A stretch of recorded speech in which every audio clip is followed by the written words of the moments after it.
subscribe our channel and press the bell icon and never miss any update from popbollywood.com. Hi Dilnas, how are you? I'm good. How are you, Sonu?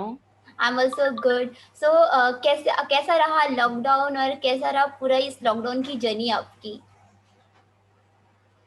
भाई lockdown तो मजेदार रहा। जितना लोगों ने 2020 को कहा कि बहुत बहुत खराब साल था या बहुत ही खराब साल गया, मैं इनफैक्ट कहूंगी कि इतना खराब भी नहीं था। मैं अगर पर्सनली बात करूं तो बहुत सारा टाइम मिला पर्सी के साथ, बहुत सारा टाइम घर पे बिताया। जो इतने सालों से हम भागते दौड़ते रहते हैं, वो थोड़ा सा रिलैक्सिंग पीरियड हो गया।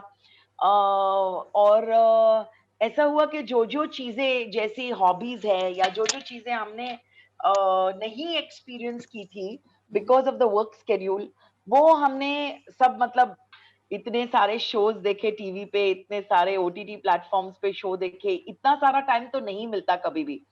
एक दूसरे के साथ वक्त बिताया, घर के काम किए।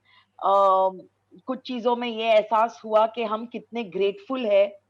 एंड बहुत एक इंट्रोस्पेक्शन का वक्त भी मिला इन सारी चीजों में। एंड बहुत ही, मुझे तो लगता है बहुत अच्छा साल गया। एंड सितंबर ऑनवर्ड्स तो मैंने काम भी शुरू कर दिया था, तो मुझे ऐसा लग रहा है कि हाँ, कुछ महीने काम नहीं था व्हाटएवर, तो we were all in the same boat. लेकिन सितंबर ऑनवर्ड्स तो अच्छा खासा काम भी शुरू हो गया। तो आई एम हैप्पी ओवरऑल। मुझे लॉकडाउन बड़ा अच्छा लगा। बहुत सारी चीजें ऐसी हम लोग ने साथ में मिलके करी। हॉबीज जैसे मुझे ये नहीं पता था कि मैं इतनी अच्छी कुक हूँ। मैंने कुकिंग की बहुत सारी, मैंने पेंटिंग की बहुत सारी। मैं काफी प्लेटफॉर्म्स के साथ, डिजिटल प्लेटफॉर्म्स के साथ जुड़ गई, जहां फैंस के साथ बहुत सारी बातें हुई। तो ये वक्त बहुत ही कंस्ट्रक्टिवली पास हुआ। डलस क्या कहना चाहेंगी? अचानक से जो पूरा सिनेमा था वो उसकी परिभाषा ही बदल गई। लोग ओटीटी पर आ गए एंड अब कोई भी बड़ी फिल्म है ओटीटी पे रिलीज होने के लिए बेझिझक रिलीज करते हैं। तो क्या कहना चाहेंगी ये पूरे बदलाव के बारे में?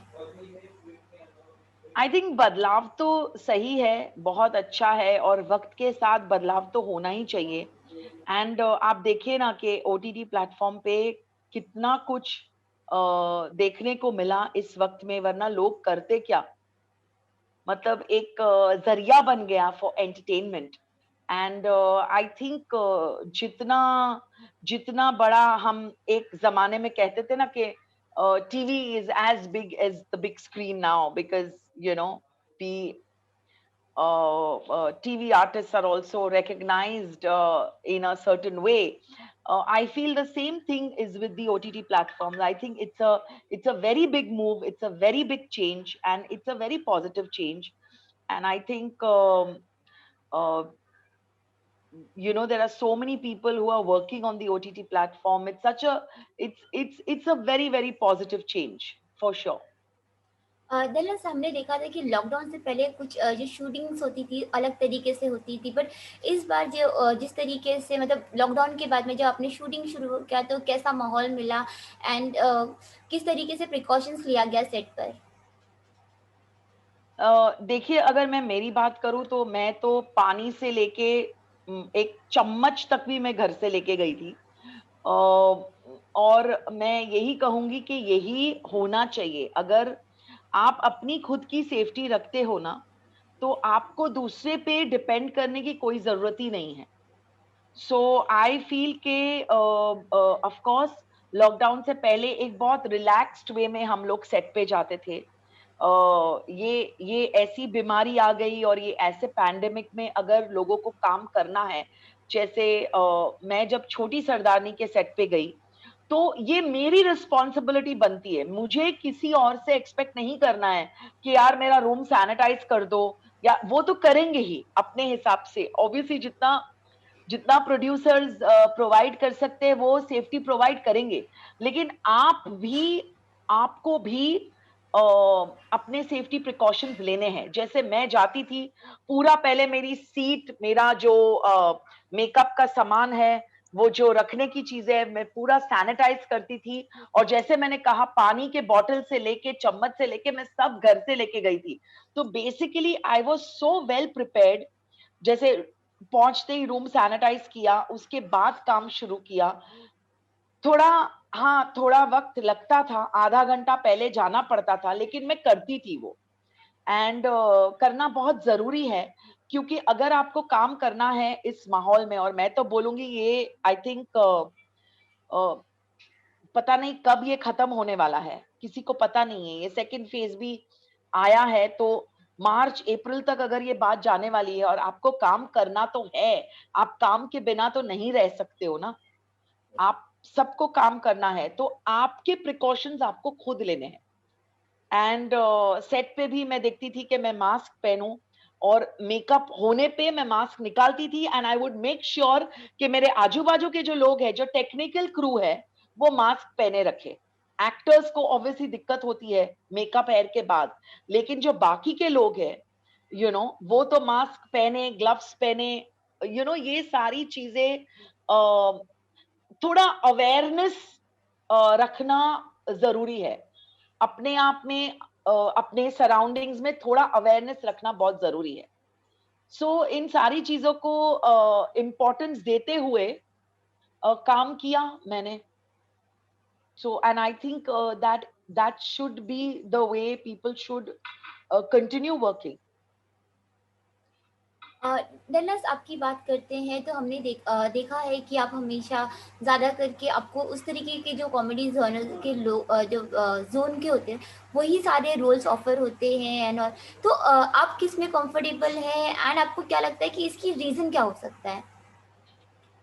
कंफर्टेबल तो मैं कॉमेडी में डेफिनेटली हूँ, क्योंकि मेरी, आई don't no, it's like camera on होते ही मतलब एक जो मेरी इमेज भी बन गई है, because I think I am so confident, and I am so bindas with comedy. Comedy is like, I will say, it's my genre. It comes very easily to me. But having said that, मुझे बहुत जरूरी है as an artist अब कि मुझे different genres try करने हैं। मुझे लोगों से ये कहना है कि एक एक ट्रस्ट और एक फेथ एक अच्छे आर्टिस्ट में होना चाहिए। एंड मुझे यही कहना है लोगों से, I can do all different kinds of roles, and I would love to do something very very different.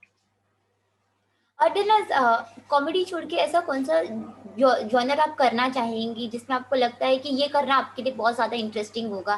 कोई ऐसा चैलेंजिंग रोल जो आपके माइंड में हो?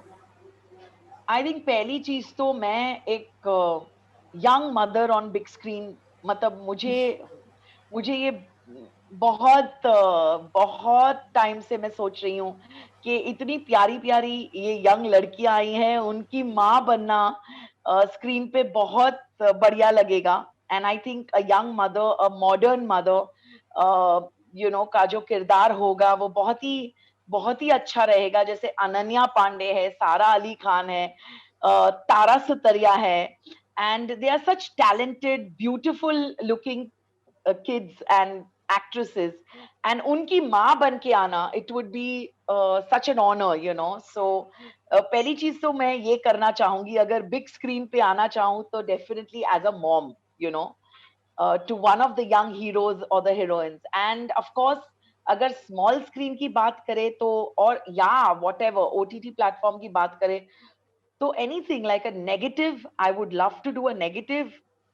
I would love to, do a very strong role in a drama. It would all be so lovely, yeah. Besides comedy, anything and everything I want to explore. दिलनाज, अभी 2021 आने वाला है तो उससे क्या एक्सपेक्टेशन रखती हैं आप? एक्सपेक्टेशंस तो बहुत है। जैसे मैंने बहुत कम काम किया है OTT प्लेटफॉर्म पे, बहुत कम, मतलब अभी फिलहाल मैंने एक फिल्म की है, जिसके बारे में मैं ज्यादा बात नहीं कर पाऊंगी, बट या आई जस्ट फील दैट मैं खुश हूँ, डेफिनेटली मैं बहुत थैंकफुल हूँ, मैं ग्रेटफुल हूँ, जहां तक भी मैं पहुंची हूँ मैं बहुत थैंकफुल हूँ, लेकिन हैविंग सेड दैट मैं मैं थोड़ा सा और एक्सपेक्ट करती हूँ मेरी इंडस्ट्री से। मुझे ऐसा लगता है कि मैं उन डिजर्विंग आर्टिस्ट में से हूं जिनको अभी भी अपना ड्यू नहीं मिला है। मुझे फुल्ली, जैसे बोलते हैं ना, आर्टिस्ट का जो यूटिलाइजेशन होता है, एक आर्टिस्ट का जो निचोड़ होता है, वो अभी तक मेरे साथ वो नहीं हुआ है। मुझे एज एन आर्टिस्ट में बहुत sometimes I feel that I am underrated. कुछ आर्टिस्ट होते हैं जो कम काम करते भी बहुत ओवररेटेड हो जाते हैं, और कुछ आर्टिस्ट होते हैं जो अच्छे होते हैं। और मैं जब अच्छा ये वर्ड यूज कर रही हूँ, not only as an artist, but I don't think in my entire career there has been a thing कि मैंने किसी प्रोड्यूसर को दिक्कत दी हो, या ट्रबल मेकर हो, या as a person also I am very what do I say? काम I'm a very organized, जैसे बोलते हैं ना, disciplined artist, you see. So ये सारी चीजें होने के बावजूद I feel थोड़ा सा left out, थोड़ा सा ऐसा लगता है कि पता नहीं क्यों, you know, एक एक इमेज है, एक नाम कमाया है, शोहरत कमाई है, लेकिन फिर भी कुछ थोड़ी सी कमी है। एंड मुझे बहुत ज्यादा एक्सपेक्टेशन है 2021 से कि कोई तो एक ऐसा होगा जहां मुझे एक एक अलग किस्म का एक किरदार करने को मिले, या अलग किस्म के रोल्स मिले, और बहुत सारे मिले, यू नो, कि एक सेकंड फेज जिसे बोलते हैं ना, वो आए 2021 में, एंड मैं बहुत सारे रोल्स एक्सप्लोर करूं, एंड जो मैं डिजर्व करती हूं वो मुझे डेफिनेटली मिले। मुझे ऐसा लगता है जो मैं डिजर्व करती हूं मुझे आज तक वो नहीं मिला है। डलस आपकी जो बात मेरी एक्टिंग कैपेबिलिटीज है, जो मेरा हुनर है, वो पूरी तरह से यूटिलाइज नहीं हुआ है। डलस आप यहाँ पर हैं, और अगर बिग बॉस की बात ना हो तो ये फेयर नहीं होगा।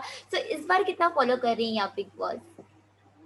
इस बार थोड़ा कम फॉलो कर रही हूँ, बट ऑफ एंड ऑन जो सोशल मीडिया पे देख लेती हूँ, या कभी वीकेंड का वार सलमान भाई के एपिसोड्स देख लेती हूँ, तो अच्छा लगता है वो। एंड आई फील के अब तो ऐसा है कि जैसे सब लोग प्रिपेयर होके आते हैं, और वो कोई नॉवेल्टी रही नहीं बिग बॉस में जो पहले हुआ करती थी। जैसे हम लोग जब बिग बॉस में थे तो हमें पता नहीं था कि नेक्स्ट स्टेप क्या होने वाला है।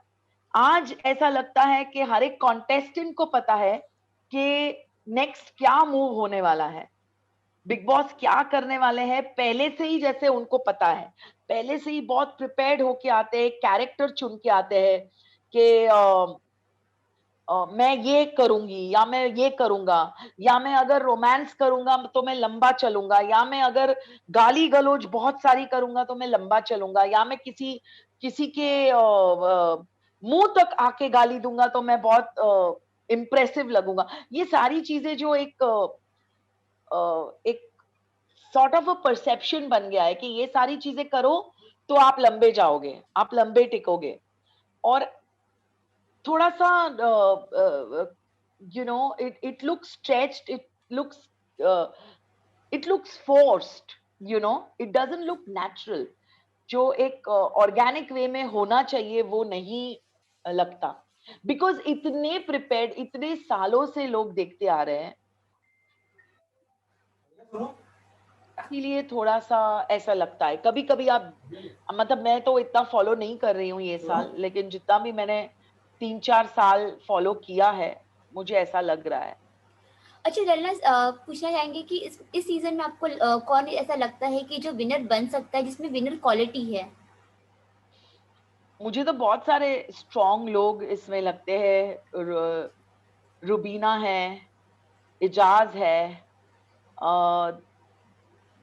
I think Kashmira is very strong, but Kashmira and all have already done like a couple of seasons. They've kept coming into Big Boss. तो अगर नए लॉट में से देखो तो रुबीना है, अभिनव है, इजाज है, मुझे ये सारे के सारे स्ट्रॉन्ग कंटेंडर्स लगते हैं। जैस्मिन है। डलस इस सीजन में जैसे कि जो भी एक्स कंटेस्टेंट है एक बार फिर से विजिट कर रहे हैं बिग बॉस के घर में, तो आपका भी कुछ ऐसा प्लान है, क्योंकि बहुत सारे फैंस हैं आपके जो आपको भी देखना चाहते हैं बिग बॉस के घर में एक बार विजिट करते हुए। अच्छा, तो ये जाके कलर्स को बोलो ना।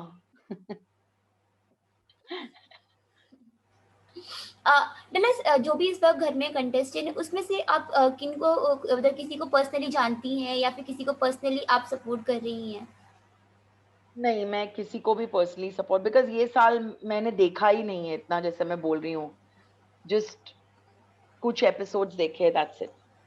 अच्छा, जो आपने कुछ एपिसोड देखे तो उसमें आपको किसकी गेम कैसी लग रही है? एजाज, रुबीना, अभिनव की बात करते हैं तो उनकी गेम कैसी लगी आपको?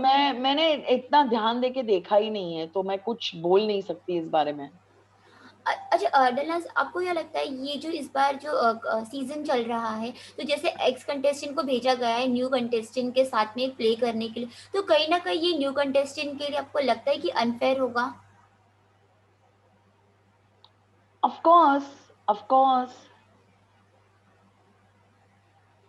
ऑफ कोर्स अनफेयर है। अगर आपको लगता है कि न्यू कंटेस्टेंट्स आपको इतने जोरदार नहीं लग रहे, तो आप शो का ड्यूरेशन कम कर दो ना। आप 3 महीना मत रखो, आप 2 महीने में खत्म करो। लेकिन आप ओल्ड कंटेस्टेंट्स को लाके नए लोगों के साथ भिड़ाओगे। हाँ, राहुल वैद्य भी बहुत स्ट्रांग है।